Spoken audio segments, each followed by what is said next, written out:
Welcome to the Steve Stine Guitar Podcast, brought to you by guitar-zoom.com. If you want to improve your guitar playing, keep listening. If you want to improve even faster, go to guitar-zoom.com, where you'll find all of Steve's premium courses, masterclasses, and memberships that'll help you quickly and easily improve your playing. Now here's your host, Steve Stine. Today's Guitar Monday Motivation, we're going to be talking about string control. I was actually having a chat this weekend. We got to talking about string control and how when you play, trying to control all those strings so they don't make noise on you. And there were some things that I had discussed with this person that I don't know that I've really talked about before. It's all different for everybody depending on your hand size and things like that, but I thought it'd be a great thing for us to do. So let's see here. Mike is here. Jeffrey is here. Hey, everybody. Actually, we're going to be talking a little bit about muting in terms of string control too. So good morning, Carrie. Good morning, Mark. Mike is here. Thank you, Mike, for putting your name in there. Thank you so much. All right, cool. So anyway, what we're going to be doing today is talking about that. So Talia's here. Pooh Ninja's back. Greg is here. Jim is here. Cool. Okay, awesome. James is here. Jason. Good morning, Jason. Repsy Gaming. RJ. John is here. Rock and Rob. Awesome. Thank you, everybody, for being here. This is awesome. Okay, so again, just to recap, this weekend I was talking to somebody, and we were talking about guitar playing, and we were talking about string control. This person was learning this thing. Let's see. There we go. Okay? So I was teaching this little riff from a song you might have heard before. And we got to talking about string control, and it got me thinking maybe that would be something really nice to talk to you about today is string control and understanding how to optimize that. So let's go ahead and get started. Let's just start off by talking about a chord, okay? Let's say, for instance, you were playing something like a C chord. We're going to start very easy, and then we'll just work our way up. And I've got distortion on for a reason, okay? Because with a lot of distortion on, I'm going to get even more noise, obviously. So it's going to take a little bit more to control. So let's say, for instance, I wanted to play this open C chord, and I've got a lot of distortion on, which I don't know that I would do, but we're going to use that as our example. Okay, so the first thing I have to understand is when I make that C chord, generally what we're trying to do is we're trying to hit the bottom 5 strings, and we're trying to avoid the 6th string. So what I can do is use the tip of my ring finger to touch the 6th string and kill it. Okay?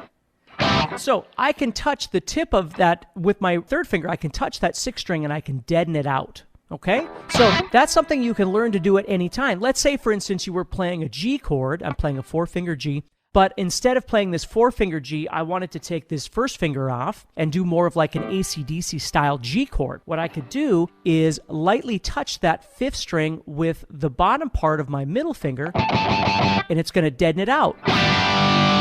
So when I strum, you're going to get more of that AC/DC kind of thing happening there. Hey, Steve, Ramiro, Samden is here, Matthew is here. Let's see here. What a setup. It's almost like you do this for a living. Thank you. Yeah. Can you not use your thumb? Absolutely. You can use whatever you want. That's the point, Robert. Robert O'Connell says, can you not use your thumb? You can do whatever it is you want to do. For instance, if I was making a D chord, I might kill that 6th string with my thumb, right? And do something like that. So string control starts with learning how to deaden out the strings that you don't want as opposed to leaving them simply exposed so they can vibrate and they can make noise. Now, we're going to do the best we can to come up with lots of different things for you in a very short amount of time here to work on with your playing. But when it comes to open chords, you know just as well as I do that when you're strumming like a D chord, you're trying to hit the bottom 4 strings, right? You're trying to hit the 4 strings down here. But that doesn't mean that you're not going to hit more strings sometimes or less strings sometimes. It happens. That's the realism of playing, right? So when you're strumming, again, I got a lot of distortion on, but when you're strumming this, I'm directing my pick toward the bottom half of the guitar. Like I always tell people when you're playing, don't sit and like go. Because it's not going to sound like music. The most important thing is that you hit those strings with authority, right? You make it sound like a chord by strumming all the way through it. And when I'm playing like a D chord, I'm trying to play the bottom half of the guitar to contain or to advance that string control. So I'm not hitting those top strings. I'm not doing this. I'm trying to just hit down here.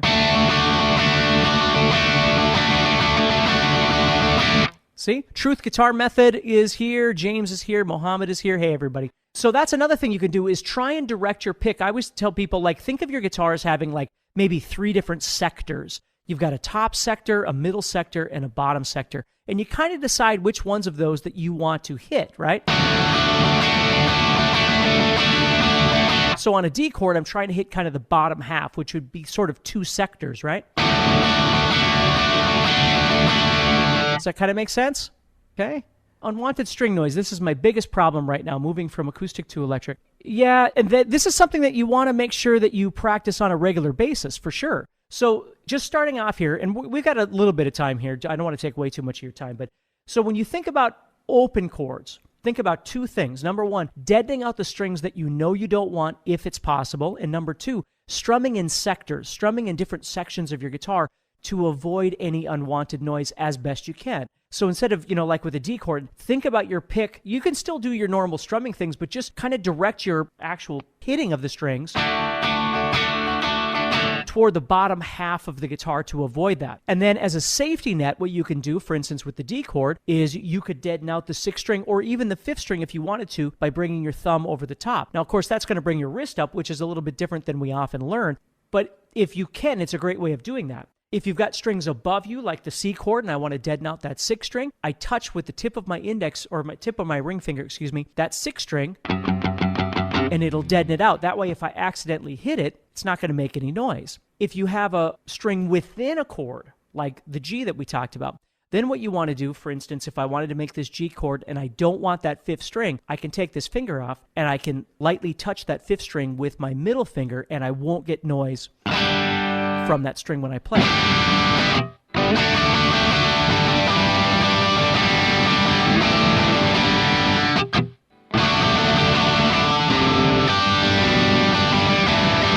You see? So, and again, I'm using a lot of distortion if you're just joining me on purpose because it requires me to control those strings more, okay? So hopefully that makes sense to you, okay? So let's keep going. So now what we're going to do is we're going to move into power chords, okay? So with a power chord, for instance, maybe with a power chord or even a bar chord, which we'll get to in a second as well. If I was playing a 6-string power chord, whether I'm playing a 2-finger power chord or a 3-finger power chord, however you play your power chords, okay? However you like to do it, okay? But there's strings underneath that I don't want. There's strings at the bottom here that I don't want sound. So what I do is, again, like that G chord, I'm going to take that index finger and I'm going to touch, not push, not avoid, but touch those thinner strings. So when I strum this power chord, I can hit up here, but I can also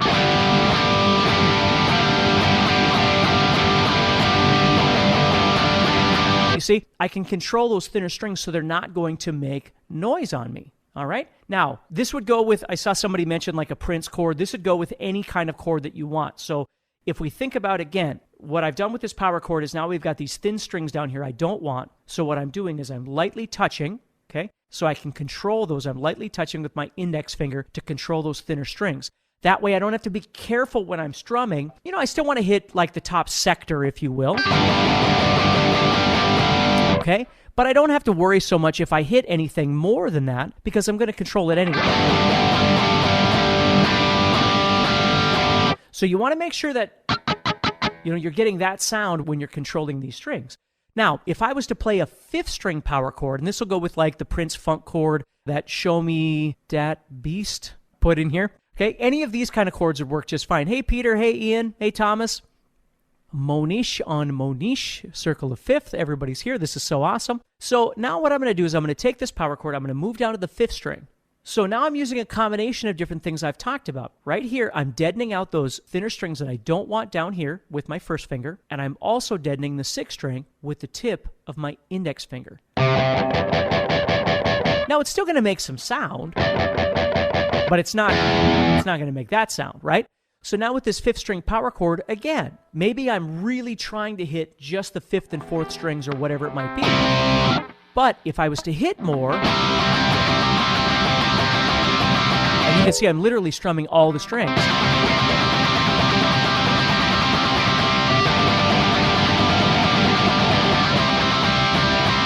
I don't have to worry as much, and what happens when I don't have to worry as much is I can really concentrate on my rhythm. I can concentrate on the groove or the dynamic. I'm not concentrating on which strings I'm going to hit. Now, in saying that, again, I want to reiterate, that doesn't mean that you don't necessarily want to just hit certain strings. You do, okay? It depends on the song, it depends on the groove, it depends on the intensity. But the nice thing about doing this is that if you would hit more strings, or maybe you do want to hit more strings to get more of that aggression, that percussive aggression that's happening when doing that, you're in control. You're not getting noise from all of those other things.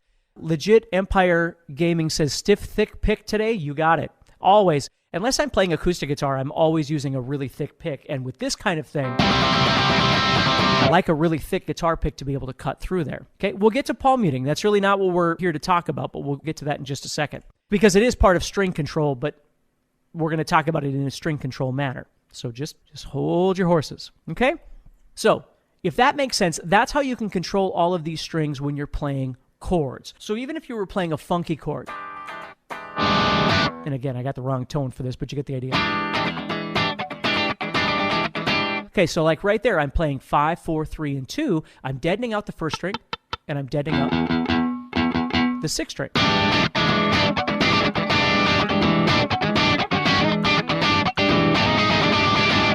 Right? Or, right? Somebody asked about a Prince thing. Right? Now this one, I'm playing the bottom 4 strings. My hand isn't big enough to touch that 6th string and deaden it. If it was, I would most certainly do that. But because it's not, I just have to be careful in this case. Okay? So again, at the very beginning, I told you this. Everybody's different. Their hand sizes are different and things like that. And that's where you might have to readjust these somewhat. I know lots of players that use their thumb literally over the top for just about everything. I cannot do that. My hand is too small. So I can't do that for everything like some people can. Okay? So if that kind of makes sense, those are things to think about. You can always come back and watch this again if you need to, okay? So now let's move on to single notes, soloing, playing melodies, things like that. When you play, I turn on a little delay and reverb here just to kind of show you.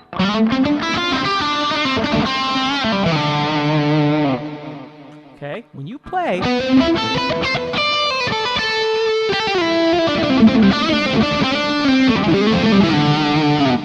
whatever it is you're doing,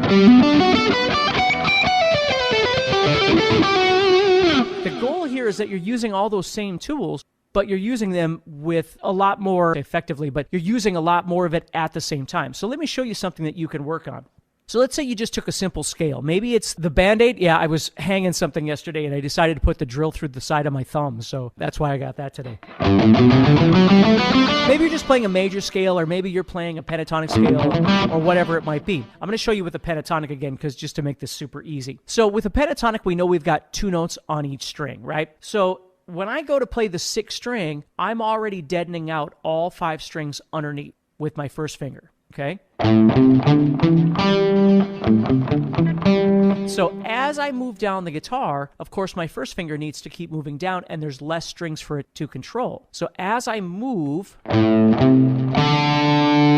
soon as I get to that 5th string, now the tip of my index finger is going to control that 6th string. So my first finger right now is touching everybody, literally everybody, but it's pushing on the 5th string.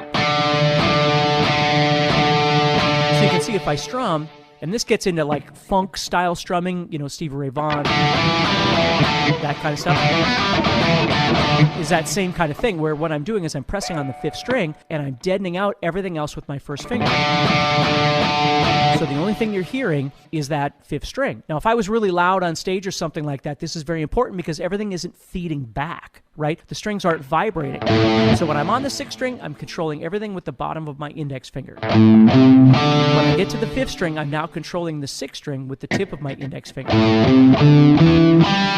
Now, right there, when I get to the 4th string, I can still control the 5th string with my index finger, but I can no longer control the 6th string. So one of 2 things has to happen. Either your thumb is going to have to come around and start controlling, but here's the deal. It's only going to be able to control so much because as you keep moving down, your thumb can't keep coming over the top like this. So if that makes sense, what I do, and this is where the palm muting comes in, okay, is as I start moving down, I start using not my palm muting section, when I do that, I'm using this part of my hand. I always call it the karate chop part of your hand.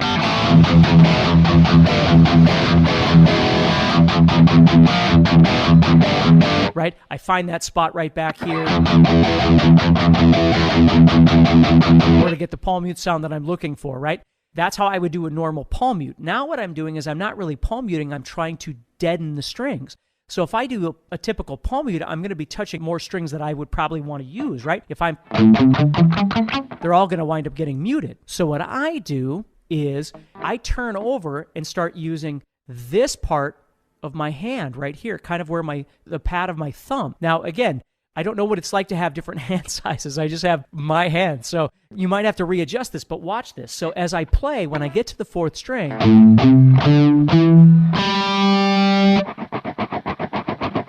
I'm literally sitting right over here. I'm not in my palm mute rock position. I'm sitting like this over here, and I'm deadening out that sixth string.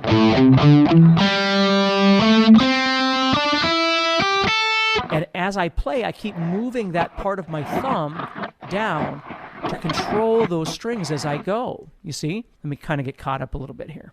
Well, I think I saw my mom in there somewhere. I don't know where you were. If you're out there, Mom, hello again. Hello, let's see here. John is here. Stephen is here. Matthew. Scott is here. Hey, buddy. Okay, perfect. Yeah. So, okay.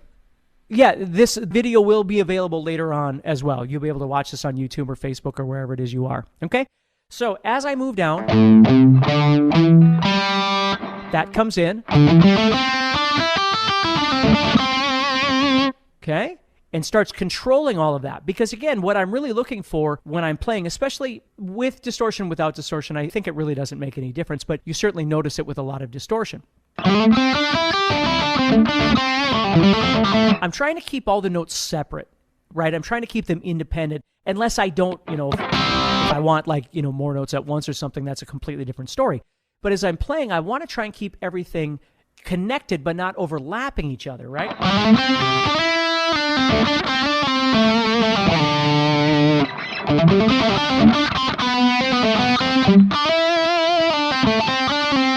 And that's why you always want to control those. So if I'm moving this direction when I'm soloing or when I'm playing whatever it is I'm doing, single note stuff, okay, my first finger is always trying to control things. Now, it doesn't always have to be my first finger. It might be a third finger that's deadening things out.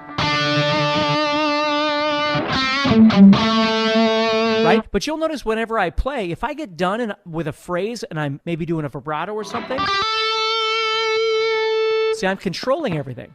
Everything's being controlled. Or if I go to my third finger down here,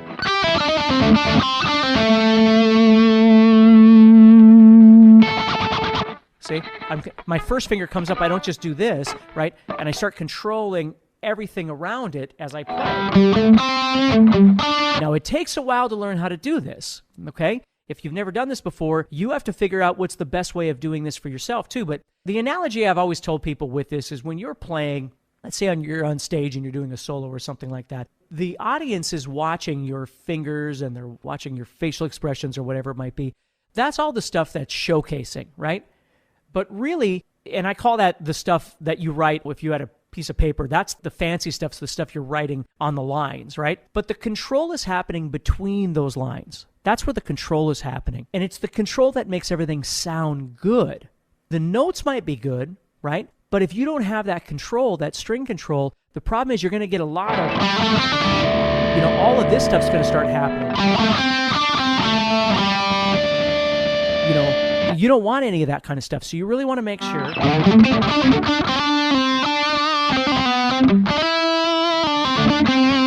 you start trying to do that. Now, Todd says, how about using a wrap? Well, a wrap around the nut would be fine if you didn't need any open strings, right? I mean, he's talking about like a fret wrap, I'm assuming. And a fret wrap works really great, but it's not a substitute for this. A fret wrap is really great when you're trying to do something like maybe in the studio or you're trying to record something and you're trying to make sure that there's no noise in that section that you're recording. But if you're on stage, you don't want to have to keep moving it every time you play a chord or you want an open string, and you're doing something that has open string, and then you got to pull it back up. So it's a different purpose, although it's serving the same purpose, right? But what we're learning to do is we're learning to control those strings with our hands, and you very much can. You can very much learn how to do that. But again, that doesn't mean that a fret wrap doesn't serve its purpose. I use those fret wraps a lot when I'm recording. If I'm writing a solo and something like that, I always put it on just because it saves me from the noise for recording. But if I was going to perform that live, that would be a completely different kind of thing. How to remove noise between switching chords? Well, it depends. If it's a sequential thing, you're trying to get used to being able to keep that pressure down and time your strums. If you're having to move, then what I do is I touch. Right?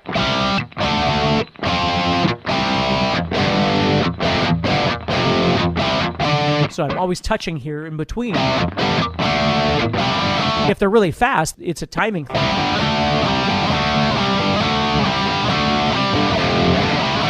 Right? Anything like that.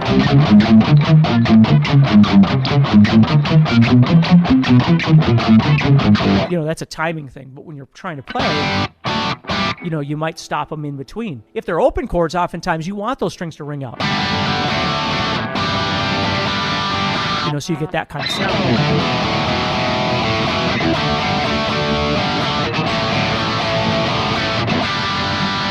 And sometimes when I'm switching, I might throw some of these scratches in between.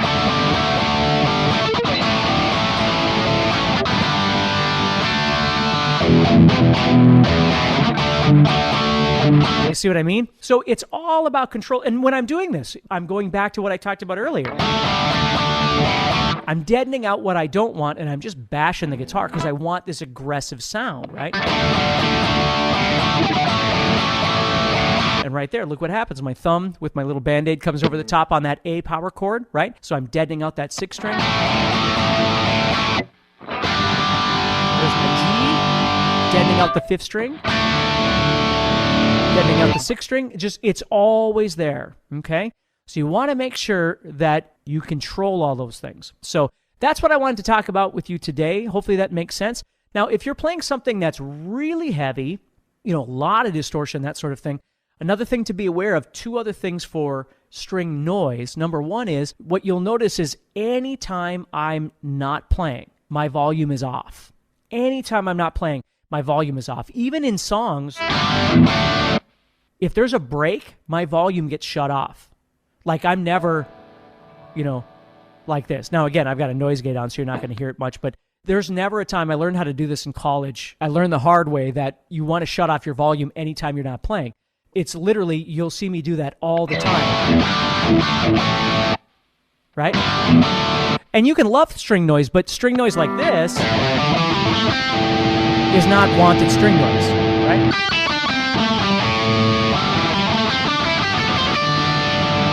Nobody on the planet's going to think that sounds good. So there's string noise,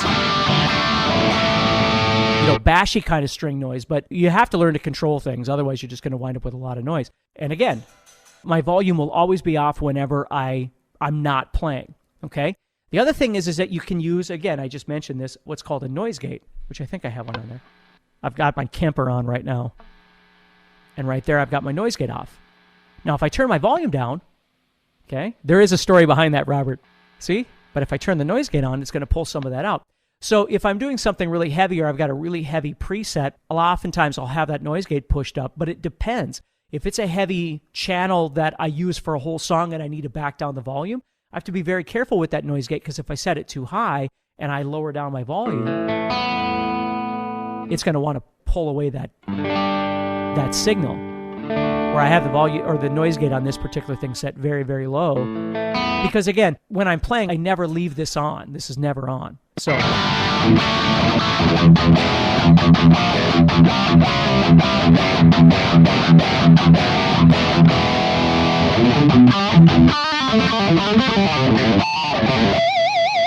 want to learn to control all that. If I go for,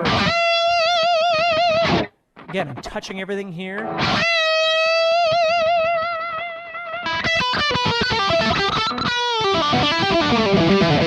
See? Now for bending, this will be the last thing I'm going to let you go because I don't want to take all your time here. But when you're bending's a little bit harder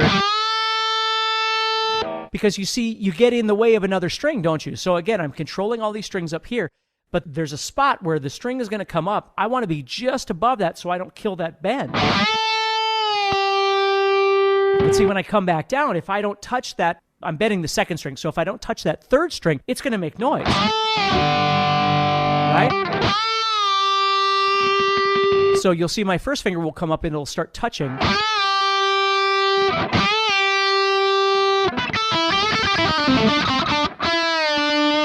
like right there, this is touching that fourth string. You see? So if I do a bend on the third string, I'm killing the fourth string with this part of my hand. So I'm always trying to control those things. So if that makes sense, okay? Work on those things, see if they help you. Do me a favor, check out guitarzoom.com. I've got a bunch of different stuff available there. Like and share the video, subscribe if you can. All that stuff helps me out enormously. So take care, stay positive, have a wonderful week, and I will talk to you very soon. So take care. Next time on the Steve Stine Guitar Podcast, what I want to do today is I want to talk about chord tone soloing. Really important to learn how to solo using chord tones. Like let's say we were playing an E major scale. Right, something like that. So every time we play, we're moving up and down. You know, we're moving around through that scale. And of course that's important. So let's go ahead and get going here. So with chord tone soloing, what you're doing is you're trying to limit yourself to only playing the notes of a chord. In this case, we're going to be using the triad, just the root, the third, and the fifth, over a particular chord. And then when it changes chords, you're going to change and try and play the root, the third, and the fifth over that particular chord. And what it does is it really makes you, number one, you can't just simply play up and down the scale and get that mentality. That's another practice. Just that's not what we're doing today. And the second thing is it makes you start really focusing on melody, on phrasing, on your rhythm, different things like that that are really important for you to use. And so what I want to talk to you about today before we get started is just understanding that when you look at your fretboard, like today, the chord progression we're going to be using is going to be based off E and A. Those are the two chords we're going to be basing off of. Okay? Now there is a C sharp minor and a B, I believe, later in this thing too. It's just a little progression I wrote last week. But thank you, Alan. Thank you, everybody. Hey, Chuck. So over the E chord, what would we do? Well, a lot of times we'll just go, okay, well, let's just play E major pentatonic. And that's fine. We could come up with some really awesome stuff by doing that. Or we go, okay, well, let's play E major. And again, that's awesome. We could come up with some great stuff. If you enjoyed today's podcast and want to learn guitar even faster, go to guitarzoom.com and click the Get Started button to get access to courses that are right for your interest and skill level. Again, go to guitarzoom.com and click the Get Started button.